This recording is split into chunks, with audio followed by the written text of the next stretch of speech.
Praise the Lord everyone. सबको जय मसीह की। मैं आपकी सिस्टर पूनम और परमेश्वर की हजूरी में मैं आपका स्वागत करना चाहती हूँ।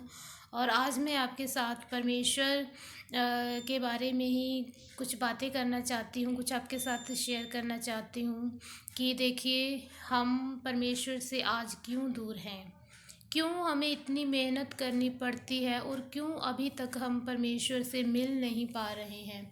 तो मैं आपके साथ एक बिल्कुल, अगर आप परमेश्वर से प्रेम करते हैं, अगर आप परमेश्वर से मिलना चाहते हैं, अगर आप परमेश्वर से बातचीत करना चाहते हैं, तो बहुत ही आज मैं आपको एक आसान तरीका बताऊंगी जिससे कि आप परमेश्वर के करीब पहुंच सकेंगे और परमेश्वर के साथ जो आपकी और आप परमेश्वर के बीच जो दूरी बढ़ चुकी है, वो दूरी जो है वो आज ख़त्म हो जाएगी। और उसके लिए हमें क्या करना होगा, हमें पाप से दूर रहना है। क्यों हमें पाप से दूर रहना है? आखिर ये पाप है क्या? आखिर क्यों हम पाप के कारण परमेश्वर से दूर हो जाते हैं? पाप है क्या? क्या आपको पता है कि पाप है क्या? असल में जब हम देखते हैं, जब अदन की वाटिका में देखते हैं, जब आदम और हवा को परमेश्वर ने बनाया था, अदन की वाटिका में रखा था और वहाँ एक जीवन का वृक्ष लगाया था और एक भले बुरे की पहचान का वृक्ष लगाया था। तो वहाँ परमेश्वर ने आदम को एक आज्ञा दी थी कि ये फल तुम ना खाना, इस पेड़ का फल तुम ना खाना। लेकिन क्या हुआ कि आदम ने उस आज्ञा को तोड़ा और उन दोनों ने वो फल खाया जिसे परमेश्वर ने मना किया था। पाप कैसे पैदा हुआ? एक मनुष्य के कारण। और मनुष्यों के कारण कैसे पैदा हुआ? आज्ञा ना मानने के कारण, अनाज्ञाकारी के कारण पाप जो है वो पैदा हुआ और एक मनुष्य के कारण पैदा हुआ अनाज्ञाकारी। क्यों? अगर वो आदम और हवा आज्ञा करते तो वो जो पाप धरती पे आया था वो पाप नहीं आता। तो देखिए, जब वहाँ पाप आया, अनाज्ञाकारी के कारण पाप आया, और जो पाप है उसी के कारण परमेश्वर और आदम में दूरियां जो थी वो बढ़ गई। क्योंकि उससे पहले परमेश्वर रोज़ उनसे मिलने आया करते थे, बातचीत करते थे, लेकिन जब उन्होंने वो पाप किया, जब उस आज्ञा को तोड़ दिया, आज्ञा को तोड़ना ही पाप होता है और अनआज्ञाकारी ही पाप है। क्या आप समझ रहे हैं कि अनआज्ञाकारी ही पाप है?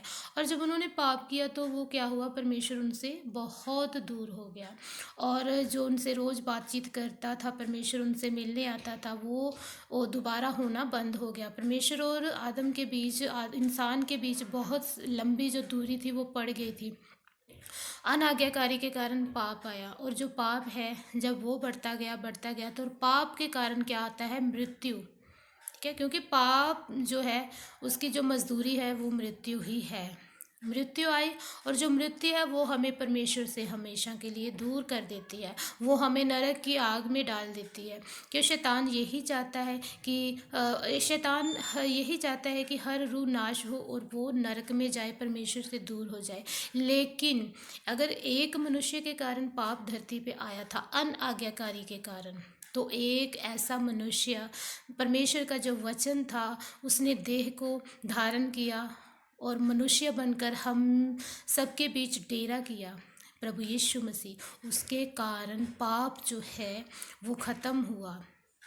देखिए, ख़त्म तब आपकी ज़िंदगी में पाप ख़त्म होगा जब आप प्रभु यीशु मसीह को अपने जीवन में ग्रहण करेंगे, उसको अपना मुक्तिदाता, उद्धारकर्ता कबूल करेंगे, ये विश्वास करेंगे कि प्रभु यीशु मसीह मेरे लिए इस संसार में आए, मेरे लिए उन्होंने अपनी जान दी और मेरे लिए मुर्दों में से तीसरे दिन जी उठे, मेरे ही उद्धार के कारण। यीशु मसीह बस इसी कारण आए। और यीशु मसीह ने क्या किया? उन्होंने आज्ञाकारी की। धरती आकाश का मालिक था, लेकिन फिर भी उन्होंने परमेश्वर की आज्ञा को माना। जैसे परमेश्वर पिता की आज्ञा थी वैसे पूरा जिंदगी भर इस दुनिया में रहे और अपने आप को परमेश्वर की इच्छा के मुताबिक एक क्रूस पे दिया, परमेश्वर की आज्ञा का पालन किया। और आपको पता है, उन्होंने परमेश्वर की आज्ञा का पालन किया और उन्होंने क्या पाया? सदा का जीवन पाया, मृत्यु पे फतेह पाई, मृत्यु को उन्होंने जीत लिया और पाप को ख़त्म किया, शैतान को ख़त्म किया। और आज वही इंसान पाप में है जो परमेश्वर से दूर है, जो अनाज्ञाकारी करता है। अनाज्ञाकारी ही सबसे बड़ा पाप है। मेरा विश्वास है कि आप समझ चुके हैं। सो प्लीज़ पाप से दूर रहिए।